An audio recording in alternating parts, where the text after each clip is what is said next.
Today we're talking about the NBA Finals runner-up, the Miami Heat, looking back at their season, the successes, what to expect perhaps for next season as well. Michael Bolton, Let's get to it. let's get to it indeed.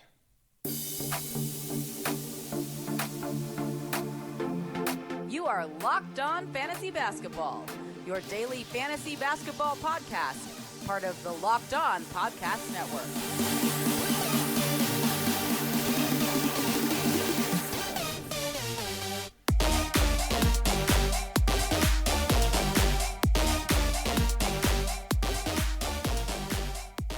Hello and welcome to the Locked On Fantasy Basketball podcast brought to you by Basketball Monster. My name is Josh Lloyd and I am the lead fantasy analyst at basketballmonster.com and at Yahoo Sports Australia, and you can find me on Twitter as always at redrock_bball and on Instagram at Locked On Fantasy Basketball. As I said, we're looking at the Miami Heat fresh off a defeat in the NBA Finals. The Finals ended yesterday, and just before we get into this Miami Heat review, a quick congratulations to the Los Angeles Lakers, LeBron James, Anthony Davis, the whole team, Frank Vogel, Rob Pelinka, everybody. Now, I've been fairly critical of the Lakers over the past few years because, let's be honest, they've been shithouse. And some of the moves they've made have been terrible. And even now, the lead up to getting Anthony Davis, there were plenty of missteps there in terms of miscalculating how much space you needed to create in order to perhaps get Kawhi, then that falling through and those dumping players over to the Wizards for nothing at all just to create that space and screwing that up and all that sort of stuff. But in the end, they won the title, so it doesn't matter.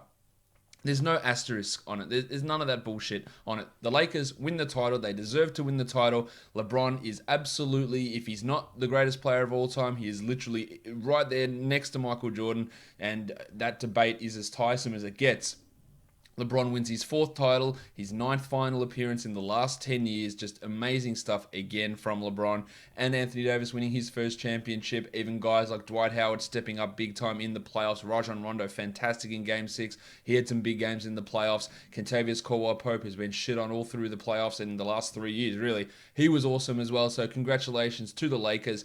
Next season, we don't know exactly when it's going to start. The idea here of what we're thinking for the season, and this will go for fantasy as well, is that we're going to have the NBA draft on November 18th. We're going to have free agency on December 1st. And then after free agency kicks off, I'm going to be working my absolute ass off to get projections ready, articles ready, podcasts ready for the beginning of fantasy drafting season in those couple of weeks. So we'd hope to get Basketball Monster open at some point in the middle of December. Normally we do it 2 months after, 3 months after, or 2 months after free agency starts. We don't have that luxury this year, so I'm going to be working super hard to get everything ready to go middle of December for a season start in the middle of January. January 18th is the current date that we're expecting for the season to begin. With full 82 games, the schedule will look somewhat different, but that's the expectation. So what I'm going to do now is run through the rest of these team reviews. I think I've got 11 of them to go to do here. And then we're going to go real heavy into the NBA draft, giving mock drafts, more scouting profiles, getting other people on to talk about the draft leading up to that, then reviewing the NBA draft. Then we'll have a 2-week period there into where we look to free agency. And then we'll do some other interesting type. And I even might have a break. We'll see. I probably will do some interesting pods, maybe how to set up a dynasty league. It's some interesting things, free agent projections, that sort of thing. Then we'll do free agency pods. And then we'll be smashing the stuff out for draft season, which will be in December and early January. It's going to be a compressed off season. Lots for us to talk about. I'm wasting time here talking about this, all of this right now. So let's get into your questions here about the Miami Heat. And the first question comes from my very, very helpful partner who says, what are the Heat called in winter? Really, really smart stuff. Appreciate that. It's still called the Heat because they're in Miami and it's really hot down there. Anyway, Dal N. Desfarm, where can Bam improve? Will he start to hit threes or improve his free throw percentage or something else? Now, there's a real chance that a lot of these Miami Heat players are going to be significantly overdrafted. Bam was the 36th ranked player this year. He only hit 69% from three, so that can definitely improve. He was up to 78% right through the playoffs. He was the 25th ranked player, though, in the playoffs. And I've heard people say, well, maybe he's a top 15 player. Maybe he is. He's only 23, but that would require him being significantly better than what he was in the playoffs, where he averaged 18, 10, and 4.5, with almost a block, a steal, and shooting, a true shooting of 63. Can he get those blocks to 1.4? Maybe. He was at 1.3 during the season. It's just going to have to be, can he get the block rate from the regular season combined with the free throw rate from the playoffs and see whether that gets in there. And then can he start hitting threes? I do have some faith that Bam can start shooting threes. It won't be Brook Lopez volume. It won't be Marcus Sol volume, but it could be Jonas Valanciunas volume. I think it could be Nikola Vucevic volume eventually. But that's really what's going to come down to. Only played 34 minutes in the regular season. Maybe there's an extra minute or so to squeeze out there. But the regular season, the more reliable thing is expecting him to go from 69% up to 78, 80% from the line, which probably bumps him into that top 30, top 25 type of area. Netch Trebor, is Jimmy a first rounder? God no. Is Bam a first rounder? Absolutely not. And that's what I mean by people getting overly excited here. Jimmy was the 24th ranked player this year. Bam was 36. Jimmy's 31. And you know what? In the playoffs, he was great. He was the 8th ranked player in the playoffs. But remember, 14 teams didn't play in the playoffs, including Steph Curry and Kevin Durant. Karl Anthony Towns in that mix of players who are right up there who didn't play. And there's probably others that I can't think. Trae Young didn't play in the playoffs. If you take Jimmy Butler in the first round of a fantasy draft at age 31, I think you are setting yourself absolutely up to lose. Same with Bam Adebayo. It is a 2% chance of you actually exceeding value, a 5% chance of you actually just getting bang on that value. It is absolute prisoner of the moment type stuff. And really got to guard against it. And you'll see when the projections come out, when I do them, it won't have Butler or Adebayo in the first round. And people will complain, man, Jimmy's a beast. He just knows how to win. Look what he did in the finals. It's just not realistic. He played 38 minutes a game across the entire playoffs. He was doing 40 plus in the finals. It's just not going to happen. I can assure you of that. Next one. YTP, IAOTP. Tyler Herro is getting overdrafted next year. Yeah, he is. Another one. 55th ranked player in the playoffs. He played 34 minutes a night. He averaged 16, 5, and 4 with 2.3 triples. Now, the question is, a lot of these questions here. Tyler Herro is going to start next year. Well, is he? I'm not sure. I'm not sure what they do with Goran Dragic. Do they bring him back in free agency? I'm not sure what they do with Kendrick Nunn, who is not that good. I'm not sure what they do with the plethora of unrestricted free agents. Jay Crowder, Myers, Leonard, Andre Iguodala. Crowder and Leonard were the 5th starters this year. So maybe those guys both go, and we get Jimmy starting at the 4 next to Bam with Robinson, Hiro, and a point guard. I'm not sure. I think there's probably a 60-40 chance that Hiro starts. I'd say there's an 80-20 chance that he's overdrafted. People will be reaching real high for Tyler. He scored really well. He was also exposed a little bit in the finals where he did struggle somewhat. And he benefited from getting those assist numbers up and getting a lot of point guard reps, which I'm not sure he's going to have that ability. His projection is going to be super interesting. He's only 20, so he's got massive room to improve. But I do think that he is a huge risk of being overdrafted. Lots of questions here about these guys. And is Tyler Herro a starter day one next season? It's all going to depend on what they do in free agency here to me, as to how they look at that. Would Bam be a first-round pick? God, no. Who has better player development, T. Channers, the Heat or the Raptors? It's a really good question. The Raptors developed guys like Fred VanVleet, Pascal Siakam. They took Kyle Lowry's game to another level. OG Anunoby, yes, has stepped up. Remarkable. Chris Boucher coming through. Just these guys who have put up some really good numbers. But I would have to say it's the Heat.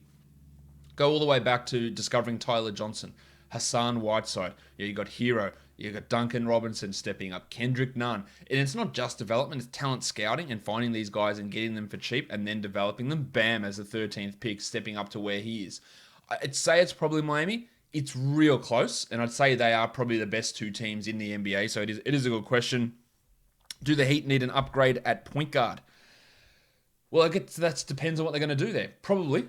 Dragic is 34. Nunn is 25. And struggles. Tyler Herro, is he a full-time point guard? Probably not.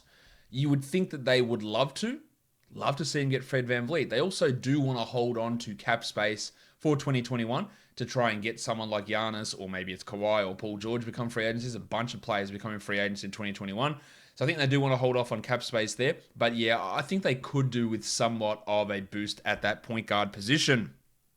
Right, we've got the questions to come now on Twitter. But before I do that, rockauto.com is the place that you guys need to be looking when you're looking for parts for your car. You don't want to go into your local auto store. Why waste that time?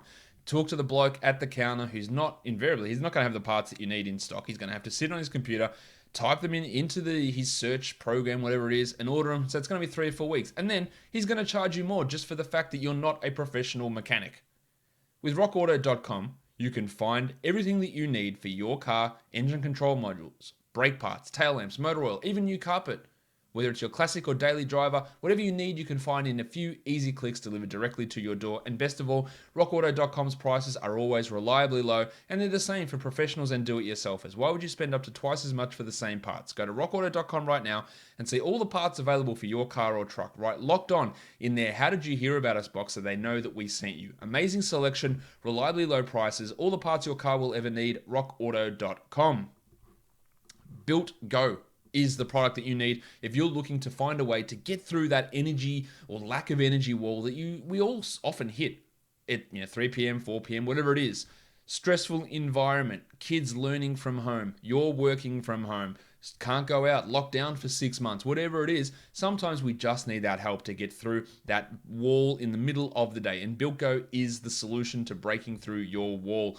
Built Go is available in 1.5 ounce packages, easy to take with you in your golf bag, in your purse, in your fanny pack, in your briefcase, whatever it is. It is the best workout gel on the market. It's like 5-hour energy without that same crash feeling, plus it's natural, so it's better for the body. 3 delicious flavors: peanut butter, honey, chocolate coconut, and chocolate mint. It combines an energy gel with collagen protein, and collagen protein helps to get into your system fast. It's really fast absorbing and it's easy on your stomach. There's also beta-alanine, B3, honey, caffeine, B6, and B12. So visit builtgo.com and use the promo code LOCKED and you'll get 20% off your next order. Use that promo code LOCKED for 20% off at builtgo.com. Let's go. Let's go indeed to the questions that you guys do have over on Twitter regarding the Miami Heat. Let's go straight into Dynasty ADPs. Matt Lawson, are you buying or selling these Dynasty ADPs? Bam at 21. Probably buy it. Can he push into the top 10? Unlikely, but top 20, yes. Jimmy Butler at 34. Now, I think that's, again, it depends on how you're trying to structure your team. Will Jimmy be a top 40 player for the next 2 years? Next 1 year, yes. Next 2 years, I'm not sure about, probably. I think it's right about the right zone.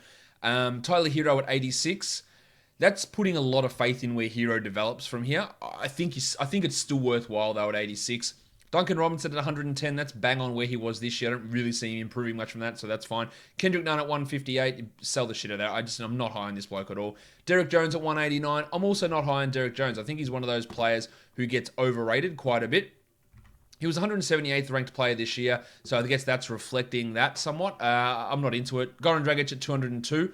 I would buy it. I think you get at least 1 year better than that for Dragic. He was a bit of a surprise this year. Now, he's old and it's limited value, but I think you can still get something there. Crowder at 206. Well, that's way off where Crowder was ranked this season, but I also don't think he's going to have anywhere near that level of a role as he moves forward. So I'd probably buy it, but hesitantly. And then Kelly Olynyk at 260. I think that is a buy to me. I really like Olynyk. Considering how close they got, this is from Yezra, how close they got, would you pull the trigger and try and trade for a guy like CP3 or any other star on the trade market, or would you wait until they can see who they can sign in 2021? I'd probably wait. This team, outside of Jimmy Butler, is pretty young. I don't think they need to make a huge play this year. This is not going to be a cakewalk for them back to the Eastern Conference Finals. Boston, Milwaukee are still both going to be challenging. Brooklyn gets into the mix. Who knows what Toronto's got up their sleeves? It's not going to be a cakewalk back. I would wait until 2021 personally and just see what they can do. Leon says, I know you were pretty low on Hiro pre-bubble, but after this postseason, excellent first 3 rounds, pretty poor finals, which is what I just said. What type of ceiling do you see him having? You're right, I was pretty low because let's be honest, and let's not conflate what happened. Pre-bubble, Hiro struggled. He was not very good at all pre-bubble. In the bubble, super impressive. Shot the ball well, and in those 8 regular season bubble games, he shot 51% from the field. He handled the ball well. The problem we have here with him, I think, is the lack of defensive stats will hold him back. He's going to be a solid usage player. He'll score okay. The assists are going to be pretty okay from Hiro as well, which is all useful for him. I think ceiling for Tyler Herro at this point is probably going to be top 50. I don't really ever see him pushing higher than that, but yeah, he has impressed me, and his bubble versus his regular season is an absolute night and day difference. He was exposed somewhat in the finals, but I expect that that's going to improve in the next couple of years. So I think top 50 is probably fair enough. He was really, really impressive. Jonathan Chown, what kind of interest will Goran Dragic command as a free agent? Will the Heat prioritise bringing him back? I think they'd like to bring him back. I think teams would be looking at him to come in on 1-year deals. Maybe the Heat offer him a 2-year with a non-guarantee on the second.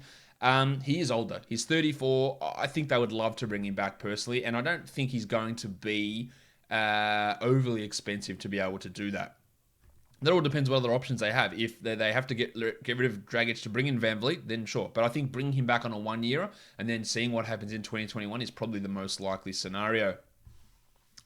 Does Duncan Robinson dip from manufactured descent Vic? I think there's a chance of that. His true shooting was 68%. He hit 45% of his threes, 93% from the line. He hit almost 4 triples.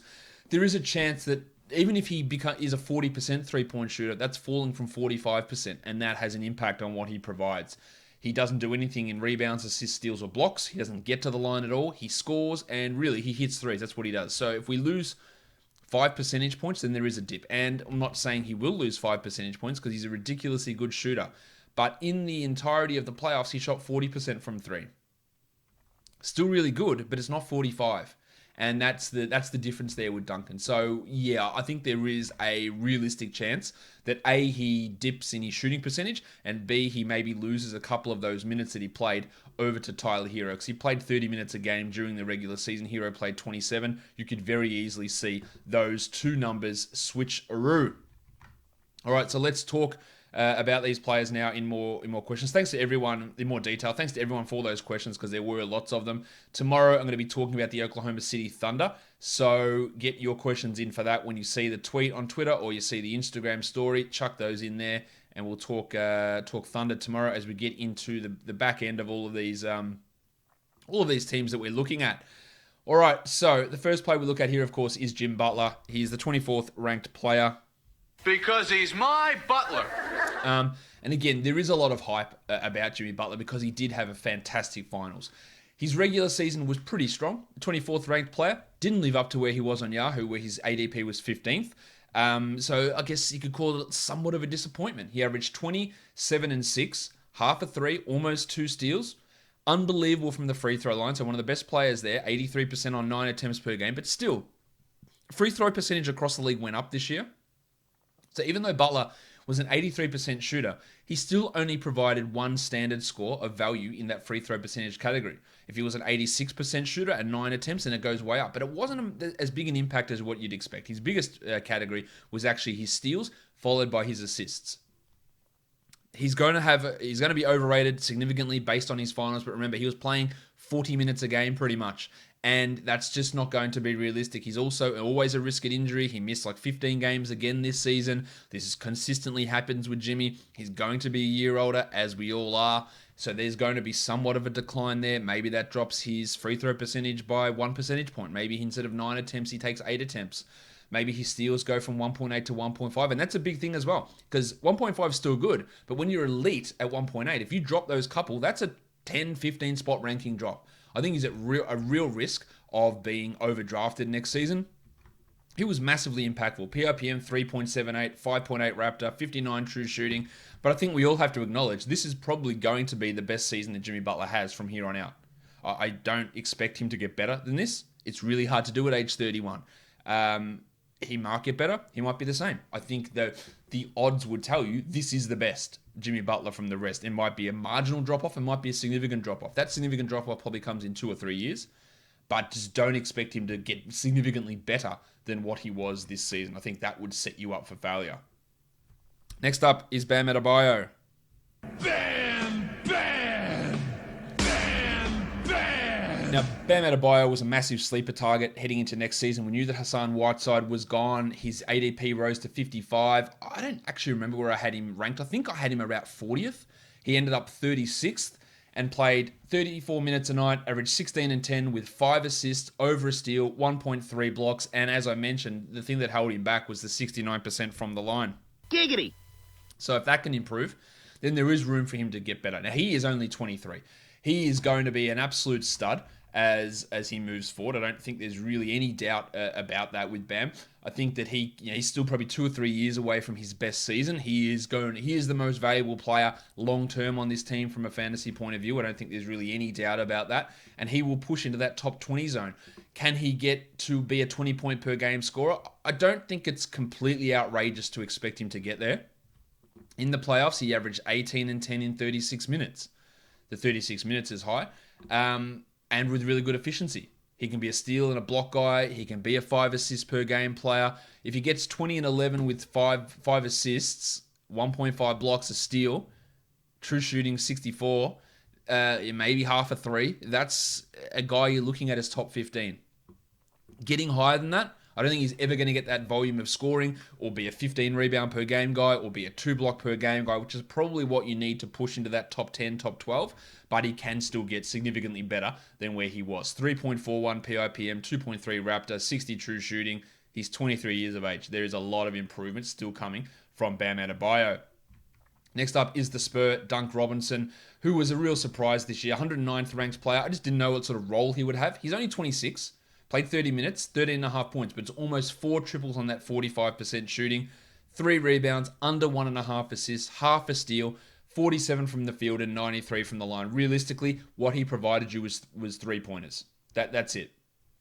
On-court impact was massive, 3.14 PIPM, 2.6 Raptor, 68 true shooting, 16% usage numbers. His impact looks like it's going to be pretty strong again for the next couple of seasons in terms of on-court stuff, but I wouldn't be surprised if we see the minutes drop back a little bit for Dunk as Hiro gets some of those and some of his defensive issues come to the fore, and the fact that he just struggles to do anything else apart from shooting. Now, it's really valuable for an NBA team to be that good of a shooter, but as I said earlier, if that falls off to 40%, if the 3.7 triples go to 3 triples, then instead of the 109th ranked player, he's the 150th ranked player, and he's the perfect threes streamer. That's it. So, can he get better than this? Maybe. How do you get better than this as a pure shooter? What do you do that's better? Does his usage go from 16 to 19? I don't really think they'd ever want him doing that. He shot 88% of his shots from deep. That's not really going to change, I wouldn't have thought. This just sort of feels like what Duncan Robinson is, and it's really, really good. But I think that we might just get a couple of minutes off next year. In the playoffs, his minutes, he played under 29 minutes in the playoffs. He hit 3 threes at 12 points. So that did start to peel back a bit as guys like Hiro got more playing time. And I wouldn't be surprised if that's the case for Robinson. He's probably going to be a late pick in a fantasy drafts or just a waiver wire guy that you cycle through to help you stream threes. I think that's probably the most realistic spot for him. Who is up next? It is Jay Crowder. Now, most of Crowder's damage came as a member of the Grizzlies, but surprisingly, the 116th ranked player. His PIPM and Raptor were both marginal negatives, and he had a true shooting of 55%. 11 points, 2 triples, 6 rebounds, 1 steal, 40 and 78. The positives there were his threes and his steals. That's sort of what he provided. He didn't give you much upside in other areas. He was better as a Grizzlies player than he was as a member of the Heat. Super hot form from him in the playoffs at times with his shooting, and then super cold at other times. And overall, he's averaging his average playoff shooting 34% with true shooting at 57. So bang on average. Some hot streaks, some cold streaks, and maybe he's this guy. Sometimes maybe good, sometimes maybe shit. Because he was wildly inconsistent. Now, he's going to be a decent source of threes. He is an unrestricted free agent. And the part of the thing that's interesting here is there are a bunch of blokes on this team who are unrestricted free agents and players who had pretty significant roles in this squad. Now, whether Crowder comes back, and if he does, he'll just slot into that starting power forward role again, would be my guess. And he'll be that player that's going to be more suited to 14-team leagues versus 12-team leagues. But it was impressive at times, but he's not the player that we saw, in that stretch against Milwaukee. He just turned 30, so he's not super old, but for the type of player that he is, a role player, that's not a great sign, and he probably starts to drop off a little bit over the coming seasons. And he's already dropped off from those peak seasons as a top 50 player he had back as a member of the Boston Celtics. Next up is the Iron Shoulder, Goran Dragic, 118th ranked player. Didn't start for most of the season. Justice Winslow and Kendrick Nunn had the starting point guard job. He was still a massive 1.7 plus in Raptor, 0.26 PIPM, 57 true shooting. Dragic in 28 minutes averaged 16, 3 and 5 with 2 threes a game. and 0.7 steals. He's never been a high assist guy. He's never been a high steals guy. The reason he's always been a good fantasy player as a point guard was he was like a 50% shooter. Now, that level has fallen off from Dragic. He was really, really good in the playoffs, though, averaging 19, 4, and 4, but still, low steals, low assists, and the efficiency wasn't quite there. 38th ranked player in the playoffs. He's obviously really, really good, but he's 34 and also an unrestricted free agent. Will they play him those 33 minutes a night that he did in the playoffs? Or will he get those 28 minutes a night that he got during the regular season? I'm not sure. It's clear that he is by far the best point guard on this team. And it took until the playoffs for Spoelstra to make that decision. And maybe part of that was protecting Dragic, who also missed a chunk of games during the regular season with injuries. And this is what's going to happen when you're 34 years of age. As an unrestricted free agent, he's going to have plenty of suitors, especially after these performances in the playoffs, and whether the Heat bring him back or not remains to be seen. But he makes his choice at age 34, who I want to play for. You know, he's made money in his career. He can come back to Miami. He could go to Dallas. He could go to Milwaukee, and they could trade off of Eric Bledsoe. There are options for Dragic to go and play. And how much, where his value is going to be highly dependent on what team he goes to. I would be pretty doubtful if he's a top 100 guy next year at this age. But I think he can still be a useful NBA contributor, as we've seen in these playoffs. Kendrick Nunn, the 134th ranked player. As a rookie, he is 25 years of age, so we have to remember that. He is not young at all. Still probably can get to his peak in a couple of years' time. Negative 1.22 Raptor, negative 1.22 PRPM, and negative 0.9 Raptor with a 53 true shooting. He averaged 15 points with 2 threes, but only 3 assists, under 3 rebounds, 0.8 steals, and 44% shooting. So a lot of negatives there as a point guard. The scoring was good. He had highlight-type plays. It was impressive because he's a guy that a lot of people hadn't heard of, and people really got excited about that. But in the end, he's a borderline standard league player last season. And in the playoffs, it was even rougher. He struggled a lot. His defense is poor. His decision-making is poor. He averaged just 6 points in 16 minutes a night, with 1 assist on 39% shooting. Now, he still could have a role next season because we don't know what's happening with Goran Dragic, but I would hope that they would try to turn Tyler Herro into that point guard or get someone else rather than rely on Nunn. I don't believe in him long term. You're all well aware of my thoughts on what he does. As a player, I think that as a backup who plays 15 to 20 minutes a night, that's fine. You don't want to rely upon him as a starter because his poor distribution skills, somewhat inefficient play, and poor shot selection and poor defense does not contribute to being a good player. And maybe I'm harsh on him. Maybe I don't like him being a shit bloke as well. And you can say, give a bloke a chance, but you assault a woman, then I've got issues with that. But that was a while ago, so maybe a second chance is in order. But in the end, that doesn't change the fact that I just don't think he's that good of a player. That I think he's significantly overrated, and I think that those people who were quite critical of the way that I talked about him as a player would see how he played in the playoffs as a truer reflection of who he is. That when the Heat were totally healthy, and this is something I talked about all year, they always had someone out, whether it was Winslow or Dragic or Butler. Someone was always out, so that would meant more minutes for Nunn or more minutes for Hiro. When everyone came back, Nunn was the guy that got the ass. And I think that depending on how this backcourt looks next season, he could really be on the outside looking in again, and I don't have huge faith in him long-term as a great option. Tyler Herro, let's talk about Hiro. The 163rd ranked player over the course of the season. In 27 minutes, he averaged 13 points with 2 threes and only 2 assists. 0.6 steals, 43% shooting. Now, he's an excellent free throw shooter. I think he missed like 1 free throw in his entire college season in Kentucky. Maybe it was 2. It was something ludicrous. He wasn't quite that good in the NBA, but still really, really good in terms of his shooting. He was at 87% in the playoffs. But what happened in the playoffs is he turned his game around. He was able to run more pick and roll. He was able to play as a point guard and average 16, 5, and 4 to be the 55th ranked player throughout the playoffs. Remember, though, the playoffs is only 16 teams. There's 14 teams not involved in that. So this is going to push him back. I think there's a chance that he gets drafted literally in the 60s, and that is way too rich for what I'm interested in. I think he can get there in 4 or 5 years' time. His advanced stuff wasn't great. Negative 3.44 PIPM and negative 1.6 Raptor. We saw some of the holes in his game exposed, I thought, during the finals especially, but he can have hot moments. Now, he can be a guy that takes some ill-advised shots. When they go in, it's great. When they don't, then it looks rough.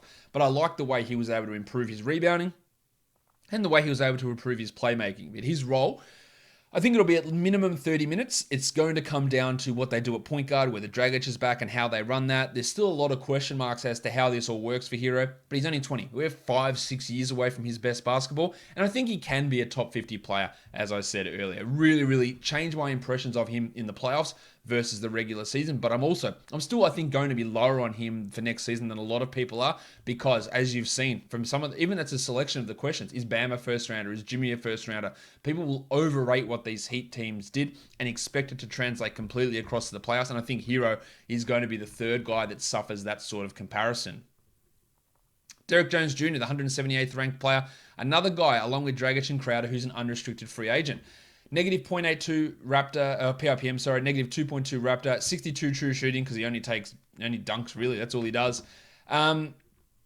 Jones is always that guy where you go, well, he's going to block shots. He's going to get steals. He's got a great field goal percentage, but he can't shoot. He struggles at times to stay healthy or stay on the court. He averages 9 points per game, but the 53% shooting was strong. That was 68 from 2, 28 from 3, so just cannot shoot at all. No jumper whatsoever, but a great finisher. He's only 24, which is amazing. He's gone through restricted free agency already, and now he's an unrestricted free agent at 24. Super young. We also saw that the Heat didn't really want to play him in the playoffs very much. He played just 15 games. He only played 6 minutes a night. And, with Iguodala, with Crowder, there just wasn't room for him. Now, both of those guys, Iguodala and Crowder, are unrestricted free agents, as is Jones. So there could be some mix-ups there or some shake-ups. Jones could also be interested in getting to a team where he's got a more consistent role, because he's a bloke who, despite having gone through restricted free agency already, hasn't really been paid. He's a wing defender, which is super valuable.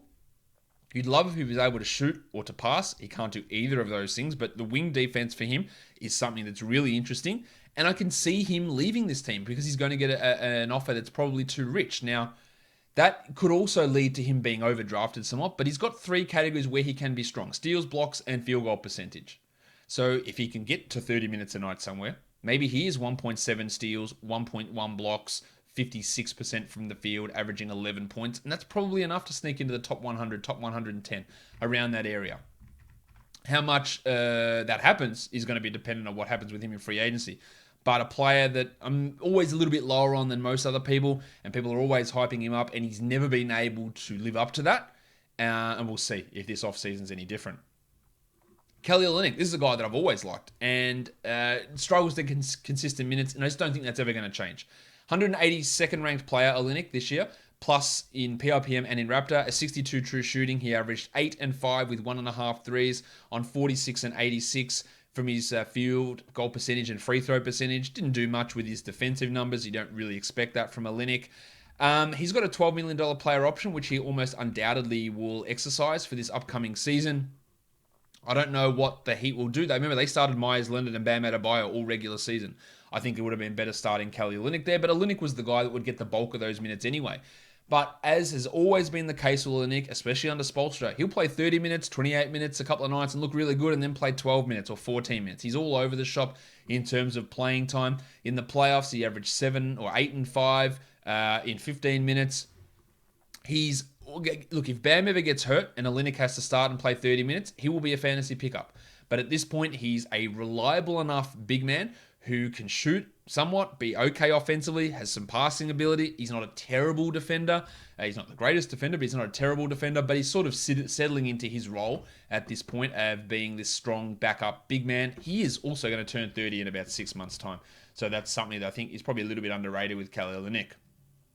Andre Iguodala, 246th ranked player this year. Iguodala is going to turn 37 in a few months' time.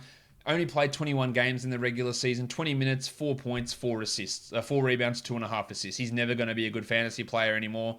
Don't bank on that. I don't care what team he goes to. He's going to go to a team where he plays 20 minutes a night. He doesn't handle the ball. He plays defense and provides passing and veteran leadership. He will struggle to ever be a top 200 player again. His free agency is super interesting. Will he be back in Miami? I would imagine he would be. Could Golden State bring him back? There's another possibility. But Iguodala has always been about getting money, and good on him. He's a strong businessman, and he squeezed the Warriors in the middle of their title run by taking offers from the Sacramento Kings. He was like, I'm not playing for Memphis. I want to control where I want to go. He's all about the business, and where he sort of fits next year is going to be really interesting depending on what contracts are available. So wherever he goes, he's not going to be a fantasy impact player, but him leaving could open up minutes for Crowder, for Hiro, for Jones. So he is, while he's not an impact player himself, his presence or absence impacts others in quite a big way. Myers Leonard, 282nd ranked player. Negative Raptor, basically right on zero for PIPM. 63 true shooting. We know what he does. 20 minutes, 6 points, 1 3. He hit 41% of his threes. That's what he does. He hits threes. Defensively, he wasn't a complete disaster. Some of that is just the Miami system. Leonard is about to turn 29 in a few months' time as well, so not super young. He was out of the rotation in the playoffs, which is the right decision. Also, an unrestricted free agent. Not someone that's ever going to go to a team and become a starter and put up big numbers or anything along those lines, but someone who at least was able to hold his own in his rotation role for chunks of this season, which is always a positive. The next guy we take a look at here is Solomon Hill, who rocking one of the best bubble haircuts you can see. The disheveled, I don't give a shit old man look, fantastic, loved it. He's nearing 30, 18 minutes a night, 5.5 points, never going to be a fantasy option. 295th ranked player. He's, again, I can't believe he's not even 30 yet. That's amazing to me. -2 Raptor, negative 1.56 PIPM.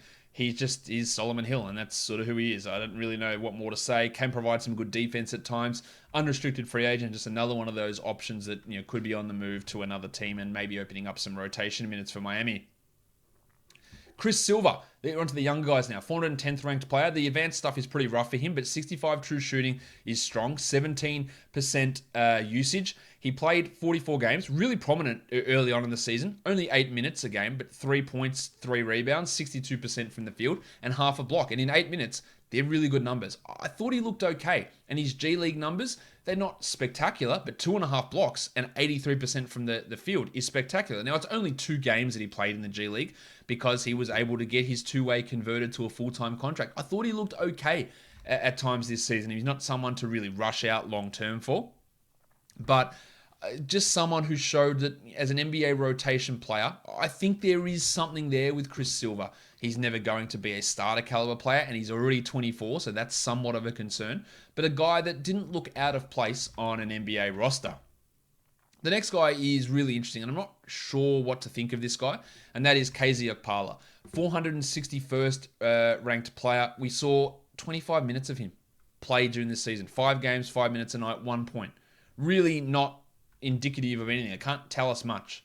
In his advanced projection stuff, really loves this bloke in 4 to 5 years' time. As a strong wing defender, taking over from the Crowders, Joneses, Iguodalas. They're taking into that spot. And I think even Jimmy Butler in 4 years' time. Maybe Okpala's the guy that takes over there. They really seem to like him. His G League numbers wouldn't give you huge confidence.